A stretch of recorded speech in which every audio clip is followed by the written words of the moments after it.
एक बार एक शिष्य ने अपने गुरु से पूछा, गुरुजी, कर्म क्या है?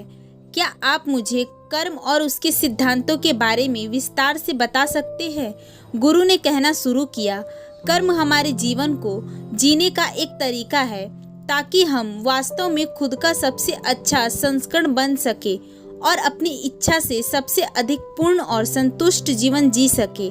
और क्योंकि हमारा भविष्य पत्थर की लकीर नहीं है, इसलिए हम अपने जीवन के मार्ग को उन विकल्पों, विचारों और कार्यों से बदल सकते हैं जिन्हें हम अभी चुनते हैं। कोई भी मनुष्य किसी भी अवस्था में कर्म किए बिना नहीं रह सकता, यानी हर पल मनुष्य कर्म कर रहा है, क्योंकि हम चारों तरीकों से कर्म करते हैं। पहला विचारों के माध्यम से, दूसरा शब्दों के माध्यम से, तीसरा क्रियाओं के माध्यम से जो हम स्वयं करते हैं, चौथा उन कार्यों के माध्यम से जो हमारे निर्देश पर दूसरे करते हैं। इसका मतलब यह है कि वह सब कुछ जो हमने सोचा, कहा, किया या जिसके होने का हम कारण बने, वह सब कुछ कर्म है। यानी हमारा सोना, उठना, चलना, बोलना, खाना, कुछ करना सभी कर्म के अंतर्गत आते हैं। कर्म की यात्रा पूर्ण रूप से दोषरहित होने में नहीं, बल्कि उन कर्मों का न करने के बारे में जो हमारे और दूसरों के लिए ठीक नहीं है, और साथ ही वह इंसान बनने के बारे में है जो हम असल में है। सबसे पहले तो तुम यह समझो कि इस ब्रह्मांड में जो कुछ भी है सब ऊर्जा का ही एक रूप है, जिसमें हमारे विचार और भावनाएं भी शामिल है, जो कि गतिमान ऊर्जा है। जब हम अपनी विचार, भावनाओं या कार्यों के माध्यम से अपनी ऊर्जा को इस ब्रह्मांड में छोड़ते हैं तो यह ऊर्जा नष्ट नहीं होती, बल्कि किसी न किसी रूप में वापस हमारे पास ही लौटकर आती है। अगर यह ऊर्जा सकारात्मक थी तो उसके परिणाम भी सकारात्मक होंगे, और अगर नकारात्मक थी तो उसके परिणाम नकारात्मक। गुरु ने शिष्य की तरफ गंभीरता से देखते हुए बोले, जीवन में कर्मों के सिद्धांतों को याद रखना तुम्हें तुम्हारे विचारों, भावनाओं और कार्यों के प्रति ज्यादा जागरूक बना सकता है। इसलिए आज मैं तुम्हें कर्म के 12 सिद्धांतों के बारे में बताने जा रहा हूँ, जिसके बाद तुम जान पाओगे कि कर्म का सिद्धांत असल में काम कैसे करता है और हम अपने जीवन में अच्छे कर्म कैसे पैदा कर सकते हैं। गुरु ने कहना शुरू किया, कर्म का पहला सिद्धांत कहता है कि हम जो भी विचार या ऊर्जा इस ब्रह्मांड को देते हैं वे हमें वापस आकर मिलता है। अच्छा या बुरा, साधारण शब्दों में कहें तो हम जो भी करते हैं वह अंत में लौटकर हमारे पास ही आता है। अच्छा या बुरा, ना तो हम अपने अच्छे कर्मों से बच सकते हैं और ना ही अपने बुरे कर्मों से। दोनों के परिणाम हमें भोगने ही पड़ते हैं। कर्म का पहला सिद्धांत यह भी सिखाता है कि तुम अपने जीवन में जो भी पाना चाहते हो पहले खुद ही उससे भर जाओ। अगर तुम प्रेम चाहते हो तो पहले खुद प्रेम से भर जाओ। अगर इज्जत चाहते हो तो पहले खुद दूसरों की इज्जत करो। साधारण शब्दों में कहें तो तुम जो पाना चाहते हो पहले खुद को उसके काबिल बनाओ। वो चीजें खुद ब खुद तुम्हारी तरफ खींची चली आएगी। कर्म का पहला सिद्धांत जैसा बोओगे वैसा काटोगे के नियम पर आधारित है। कर्म का दूसरा सिद्धांत है कि जीवन में चीजें अपने आप ही घटित नहीं होती। घटनाओं को घटित करवाने के लिए हमें कर्म करना पड़ता है। तुम अपने जीवन से जो भी चाहते हो, चाहे वो प्रसिद्धि हो या ढेर सारा धन, उसके लिए तुम्हें सृजन करना होता है, मेहनत करना पड़ता है।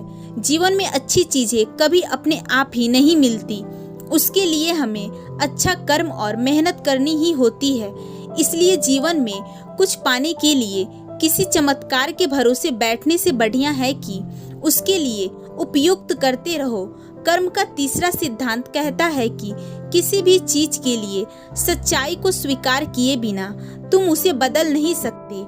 जैसे कि अगर कोई इंसान अपनी शराब पीने की आदत को छोड़ना चाहता है तो पहले उसे यह स्वीकार करना होगा कि वह एक शराबी भी है, उसे शराब पीने की लत है।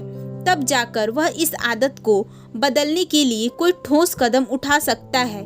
इसी प्रकार हमें अपने जीवन की उन कड़वी सच्चाई को स्वीकार कर ही लेनी चाहिए जिन्हें हम कितनी भी कोशिश कर ले लेकिन वह बदल नहीं सकते, क्योंकि जो जीवन का सच है उसे नकारते रहने से कुछ नहीं होने वाला।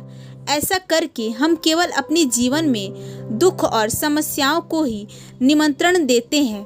तुम्हें यह समझना होगा कि सब कुछ तुम्हारे मन मुताबिक हो यह जरूरी नहीं है। तुम सब कुछ काबू नहीं कर सकते। सच को स्वीकार कर आगे बढ़ जाना ही तुम्हारा सच्चा कर्म है। उस वक्त के लिए इससे बेहतर कोई और उपाय नहीं है। और कर्म का यह नियम हमारे दैनिक जीवन की अधिकांश परिस्थितियों पर लागू होता है।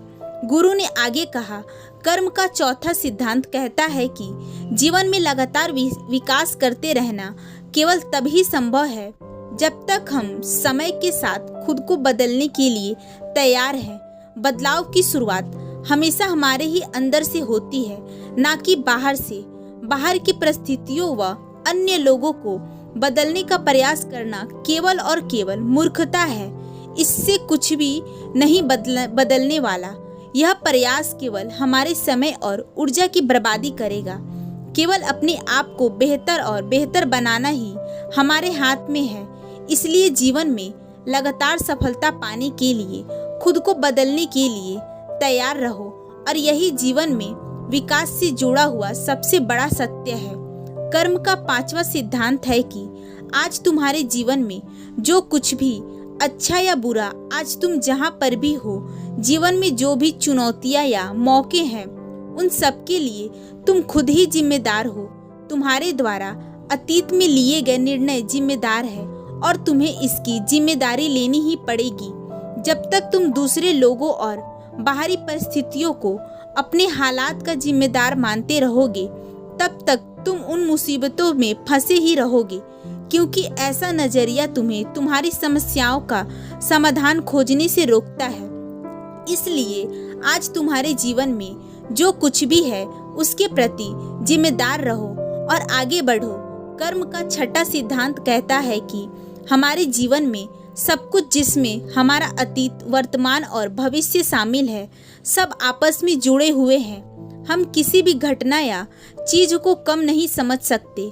जैसे अगर आज वर्तमान में कोई विद्वान है तो इसका मतलब है कि अपने अतीत में उसने बड़ी मेहनत से अध्ययन किया होगा, और उससे भी पहले उसके अध्ययन के लिए उसके माता पिता ने बड़ी मेहनत करके धन जोड़ा होगा।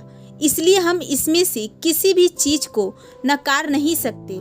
इसी प्रकार हमारे जीवन में भी सभी चीजें आपस से जुड़ी हुई है। अतीत में सीखी हुई कोई चीज आज काम आ सकती है, और आज सीखी हुई कोई चीज भविष्य में काम आ सकती है। इसलिए इंसान को जब भी मौका मिले कोई भी काम करने का या सीखने का, तो बेझिझक उसे करना चाहिए, क्योंकि तब का सीखा हुआ या अनुभव किया हुआ कब काम आ जाए यह कोई नहीं बता सकता।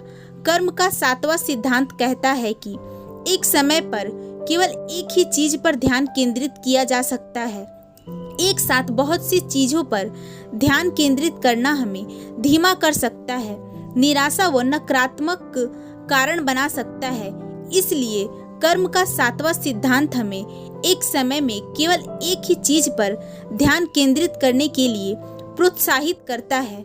कर्म का आठवां सिद्धांत कहता है कि इस दुनिया की बेहतरी के लिए जिन भी चीजों की बदलाव और विश्वास करते हो और उन्हें होता हुआ देखना चाहते हो, तो पहले खुद ही वो चीजों करो। उदाहरण के लिए, यदि तुम एक शांतिपूर्ण दुनिया में रहना चाहते हो तो तुम्हें दूसरों के लिए शांति पैदा करने पर ध्यान देने की जरूरत है। अगर तुम एक स्वच्छ देश का सपना देखते हो तो पहले खुद ही अपने आसपास सफाई रखना शुरू करो।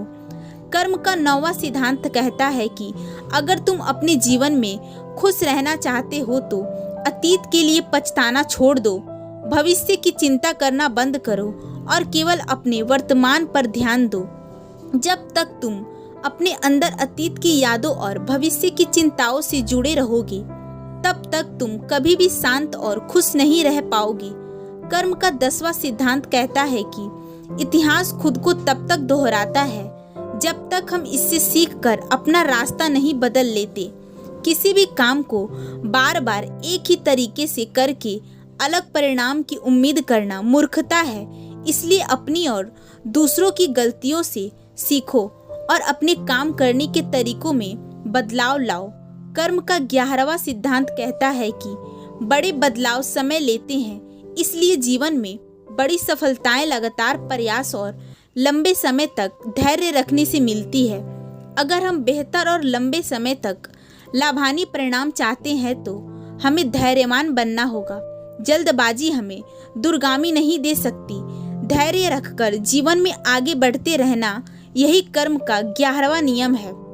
कर्म का 12वां सिद्धांत कहता है कि इस दुनिया में हर इंसान अपने आप में अलग है और हर इंसान के पास अपनी कुछ विशेषताएं हैं जिनके द्वारा हम इस दुनिया में अपना योगदान दे रहे हैं।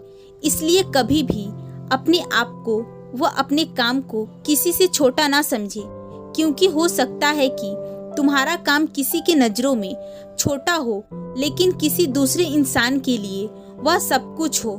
साधारण शब्दों में कहें तो अपना हर संभव योगदान देना और उसकी महत्व को समझना, यही कर्म का 12वां सिद्धांत है। इतना कहकर गुरु चुप हो गए। शिष्य को अब कर्म के बारे में सब समझ आ चुका था। उसने इस जानकारी के लिए गुरु का धन्यवाद किया और वहां से चला गया।